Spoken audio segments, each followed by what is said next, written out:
I don't have to do it. No, when I see a disc with 3 audio commentaries, I want to assign it to someone else.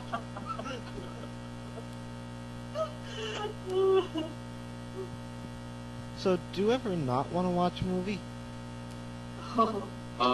Sure. Quite often, actually. I don't want to watch a lot of the movies he wants to watch, that's for sure. So, no, I mean, I think, there's just not enough hours in the day, and as you get older, that just becomes truer and truer. I wish I had more time to read books, because as someone who spends so much time writing, I just think I'm taking so much out of myself. I should be spending more time putting something back in, and so that can become tiring. The other tiring thing is when a good movie just keeps coming out in different editions over and over and over, and that can make the process of watching it less enthusiastic. Like the Star Wars movies that constantly keep getting reissued. Yes. yeah. And things like, well, there are a lot of Dario Argento films that have come out many times, and I know that in many cases the transfer or whatever has been improved. Yeah. But what becomes terrible is when a new release like a Tenebrae will come out or something, and I immediately start getting 20 emails from people saying, is that little scene, that little 10-second scene where this character goes from point A to point B that was cut out of the last release, has that been put back in? Yeah, And, you gotta sit and watch them. so the movie suddenly becomes about 10 seconds that I have to research. That becomes the imperative. So. Yeah.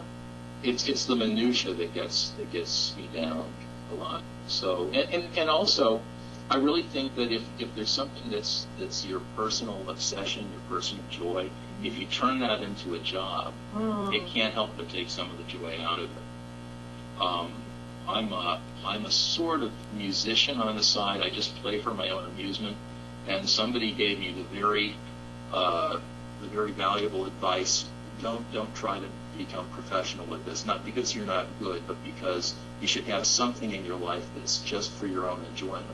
And same with me, I like to make quilts, and all my family members want a quilt from me, and I like quilts, and Tim keeps saying, you ought to publish a book on quilting, and I said, please, let me have this for me, don't turn it into another job. So with the magazine, especially since we've gone monthly, there's a certain number of movies I have to watch each month. And whenever I sit down and take the time to watch something, part of my mind says, okay, you've got to turn this into work. Yeah. So the stuff that I can watch for pleasure is usually the stuff I see on Turner Classic Movies or something like that, where it's not a video release, but just something that's being broadcast. Yeah. And they've been showing a lot of great stuff this month. So I have been watching a few more extra movies than some of the That you don't have to sit through commentary. So. Yeah, right.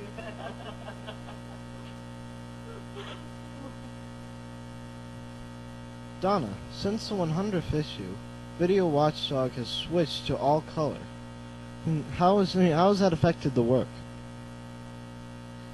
Well, it's a lot more exciting. I've been able to preview all of the issues that we've done in somewhat color, because when we grab images off the DVDs, they're in color, and then I used to have to turn them into black and white.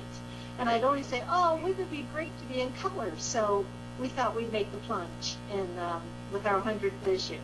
And that opened up another whole ballgame of desktop publishing horror. Because doing this in color out of your own home with your own monitor, what you see is not always what you get on the printing press. And my current printer, who had printed all the previous issues of Video Watchdog except #1, our favorite printer here in town, Crest Graphics, they were not up to speed on the desktop publishing direct-to-plate. Go right from my computer up to online and down printing plate. They were still, let's get the negatives. So I had to take my stuff and get it over to a service bureau who could make the negatives from my disc. Then we take that over to the printer. the trouble we finally found out was some of my pictures were looking murky and the colors weren't exactly the way I had anticipated. So every issue was a different experiment.